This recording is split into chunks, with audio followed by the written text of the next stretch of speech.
Texas ਦੇ residents ਨੇ DHS ਨੂੰ ਸੂ ਕਰਤਾ ਆਈਸ ਦੀਆਂ ਡਿਟੈਂਸ਼ਨ ਪ੍ਰੈਕਟਿਸਿਸ ਨੂੰ, ਜਿਹੜਾ ਉਹ ਲੈ ਕੇ ਕਹਿੰਦੇ ਕਾਫੀ ਅਪਹਿਲ ਬੈਟਲ ਉਹਦਾ ਰਹਿਣ ਵਾਲੀ ਆ। ਜਿਹੜੇ ਆਈਸ ਦੇ ਹੱਥੋਂ ਜਿਨ੍ਹਾਂ ਨੇ ਕੁੱਟਮਾਰ ਵੀ ਖਾਧੀ ਆ, ਉਹ ਵੀ ਕਈ ਸੂ ਕਰਨ ਬਾਰੇ ਸੋਚ ਰਹੇ ਆ, ਜਾਂ ਜਿੱਦਾਂ ਇਹਨਾਂ ਨੇ ਇਹ ਕੀਤਾ ਆ।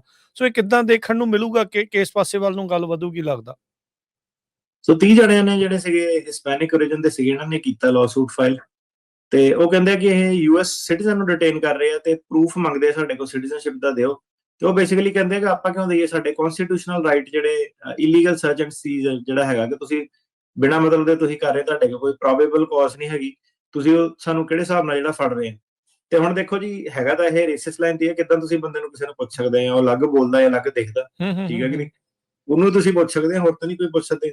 ਇਹਦੇ ਵਿੱਚ ਹੁਣ ਜਿਹੜਾ ਬੇਸਿਕਲੀ ਕੀ ਸੀਗਾ ਕਿ ਸੁਪਰੀਮ ਕੋਰਟ ਦਾ ਡਿਸੀਜਨ ਸੀਗਾ ਨਾ, ਜਿਹੜਾ ਉਹੀ ਚੈਲੰਜ, ਜਿਹੜਾ ਮਤਲਬ ਚੈਲੰਜ ਉਹਨੂੰ ਆ ਰਿਹਾ ਕਿ ਇਹਨੂੰ ਪਹਿਲਾਂ ਤਾਂ ਤੁਸੀਂ ਇੱਕ ਉਦੋਂ ਜਿਹੜੇ ਸੀਗੇ ਨਾ ਡਿਸੈਂਟਿੰਗ ਓਪੀਨੀਅਨ ਵੀ ਜਿਹੜਾ ਸੀਗਾ, ਡਿਸੈਂਟਿੰਗ ਓਪੀਨੀਅਨ ਵਿੱਚ ਜੱਜ ਸੋਟੋਮੇਅਰ ਦਾ ਸੀਗਾ, ਮੇ ਬੀ ਰੌਂਗ, ਉਹਨਾਂ ਨੇ ਇਹ ਕਿਹਾ ਸੀਗਾ ਕਿ ਇਹ ਤੁਸੀਂ ਇੱਕ ਪਟਾਰਾ ਖੋਲ ਦੇਣਾ, ਇਹਦੇ ਵਿੱਚ ਬਹੁਤ ਜ਼ਿਆਦਾ ਜਿਹੜੀ ਸੀਗੀ ਧੱਕੇਸ਼ਾਹੀ ਜਿਹੜੀ ਹੋ ਜਾਣੀ ਹੈ, ਕਿਉਂਕਿ ਤੁਸੀਂ ਰੈਗੂਲੇਟ ਨਹੀਂ ਕਰ ਪਾਉਣਾ ਲੋਕਾਂ ਨੂੰ। ਤੁਸੀਂ ਜਦੋਂ ਗ੍ਰੀਨ ਸਿਗਨਲ ਦੇਤਾ ਕਿਸੇ ਨੂੰ ਵੀ ਪੁੱਛਿਆ ਜਾ ਸਕਦਾ ਇਨਕਨਵੀਨੀਅੰਟ, ਹੁਣ ਉਹ ਸਿਟੀਜ਼ਨ ਤੇ ਆ ਗਿਆ, ਹੁਣ ਸਿਟੀਜ਼ਨ ਨੇ ਲਾਅ ਸੂਟ ਜਿਹੜਾ ਕਰਤਾ ਹੈ, ਫਿਰ ਦੁਬਾਰਾ ਉਹੀ ਚੀਜ਼ ਜਿਹੜੀ ਬਣਨੀ ਆ ਅਲੱਗ-ਅਲੱਗ ਡਿਸਟ੍ਰਿਕਟ ਜਿਹੜਾ। ਸੋ ਜਿਹੜੇ ਇਹਦੇ ਵਿੱਚ ਕੀ ਹੁੰਦਾ ਕਿ ਜਿੱਦਾਂ ACLU ਹੋ ਗਈ, ਹੋਰ ਸਿਵਲ ਰਾਈਟ ਗਰੁੱਪਸ ਹੋ ਗਏ, ਵਕੀਲ ਵਗੈਰਾ ਹੋ ਗਏ।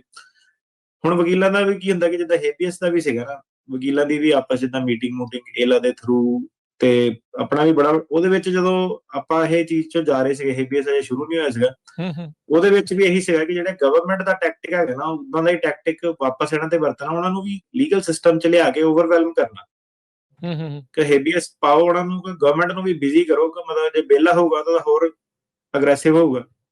ਸੋ ਹੁਣ ਕੀ ਸੀਗਾ ਕਿ ਇਹਦੇ ਵਿੱਚ ਵੀ ਜਿਹੜੇ ਲਾਅ ਸੂਟਸ ਆ ਹਰ ਜਗ੍ਹਾ ਜਦੋਂ ਹੋਣੇ ਆ, ਕਚਹਿਰੀਆਂ ਦੇ ਵਿੱਚ ਉਹਨਾਂ ਨੂੰ ਵੀ ਡਿਫੈਂਡ ਕਰਨਾ ਪੈਣਾ, ਦੁਬਾਰਾ ਕੋਰਟ ਦੇ ਵਿੱਚ ਜਾਣੀ, ਕਿਤੇ ਨਾ ਕਿਤੇ ਜਾ ਕੇ ਕਾਮਨ ਸੈਂਸ ਜਿਹੜੀ ਸੀਗੀ ਪ੍ਰਵੇਲ ਜ਼ਰੂਰ ਕਰਨੀ ਹੈ ਕਿ ਤੁਸੀਂ ਜਿਹੜਾ ਸੀਗਾ ਰੇਸ ਦੇ ਬੇਸ ਤੇ ਨਹੀਂ ਲੋਕਾਂ ਨੂੰ ਟਾਰਗੇਟ ਜਿਹੜਾ ਕਰ ਸਕਦੇ, ਕਿਉਂਕਿ ਤੁਸੀਂ ਇਹ ਕਹਿ ਕੇ ਕਰ ਰਹੇ ਆ ਕਿ ਇਹ ਸ਼ਾਇਦ ਕੱਚੇ ਬੰਦੇ ਆ, ਇਹ ਕ੍ਰਿਮੀਨਲ ਆ, ਉਹ ਨਰੇਟਿਵ ਦੇ ਥੱਲੇ ਕਰ ਰਹੇ ਆ। ਪਰ ਹੁਣ ਜਦੋਂ ਸਿਟੀਜ਼ਨ ਇਕੱਠੇ 30 ਜਣੇ ਨੇ ਮਿਲ ਕੇ ਜਦੋਂ ਕਰਤਾ, ਤੇ ਸਿਟੀਜ਼ਨ ਦੀ ਤਾਂ ਗੱਲ ਸੁਣਨੀ ਪੈਣੀ ਨਾ ਕੋਰਟਸ ਨੂੰ। ਕੋਰਟ ਇਹ ਤਾਂ ਨਹੀਂ ਕਹੂਗੇ ਕਿ ਨਹੀਂ ਕੋਈ ਨਹੀਂ, ਜੇ ਤੁਹਾਨੂੰ ਰੋਕ ਲਿਆ ਕਿੱਡੀ ਵੱਡੀ ਗੱਲ ਆ।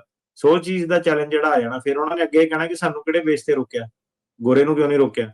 ਸੋ ਉੱਥੇ ਮੁੱਦਾ ਜਿਹੜਾ ਆਪਣਾ ਆ ਜਾਂਦਾ। ਬੈਕ ਟੂ ਜਦੋਂ ਆਪਾਂ ਸ਼ੋਅ ਸ਼ੁਰੂ ਵੀ ਕਰਨਾ ਸੀਗਾ, ਪਿਛਲੇ ਸਾਲ ਦੀ ਗੱਲ ਜਿਹੜੀ ਹੈਗੀ ਆ, ਇਧਰਲੇ ਪਾਸੇ ਨੂੰ ਪ੍ਰੈਡਿਕਟਡ ਸੀਗਾ ਕਿ ਇਹ ਚੀਜ਼ਾਂ ਜਿਹੜੀਆਂ ਚੱਲ ਜਾਣੀਆਂ, ਕਿਉਂਕਿ ਕਲਰ ਦੇ ਬੇਸ ਤੇ ਉਹਨਾਂ ਨੇ ਰੋਕਣਾ। ਡਜ਼ਨਟ ਮੈਟਰ ਕਿ ਜਵਾਬ ਤੁਹਾਡਾ ਇੱਥੇ ਬੋਰਨ ਆ ਨਹੀਂ ਬੋਰਨ ਆ, ਉਹ ਚੀਜ਼ਾਂ ਬਹੁਤ ਪਿੱਛੇ ਰਹਿ ਗਈਆਂ। ਜੇ ਮੈਂ ਕਿਹਾ ਅਜੇ ਵੀ ਕੋਈ ਭੁਲੇਖੇ ਚ ਉਹਦੇ ਵਿੱਚ, ਤਾਂ ਇਟਸ ਔਨ ਦੈਮ, ਕਿਉਂਕਿ ਗਰਾਊਂਡ ਦੇ ਵਿੱਚ ਬਹੁਤ ਡਿਫਰੈਂਟ ਚੀਜ਼ਾਂ ਜਿਹੜੀਆਂ ਪ੍ਰੈਕਟੀਕਲੀ ਜਿਹੜੀਆਂ ਹੋ ਰਹੀਆਂ, ਘਰਾਂ ਦੇ ਬਾਹਰੋਂ ਲੋਕਾਂ ਨੂੰ ਚੱਕ ਲਿਆ ਜਾਂਦਾ, ਉਹ ਘਰਾਂ ਦੇ ਅੰਦਰੋਂ ਨਹਾਉਂਦਿਆਂ ਚੱਕ ਲਏ ਸੀਗੇ। ਉਹ ਤਾਂ ਜਿਹੜਾ ਹਮੋਂਗ ਕਮਿਊਨਿਟੀ ਦਾ ਸੀਗਾ ਉਹ ਅਮਰੀਕਨ ਸਿਟੀਜ਼ਨ, ਦੇਖ ਲਓ। ਹਾਂਜੀ ਏਦਾਂ ਹੀ।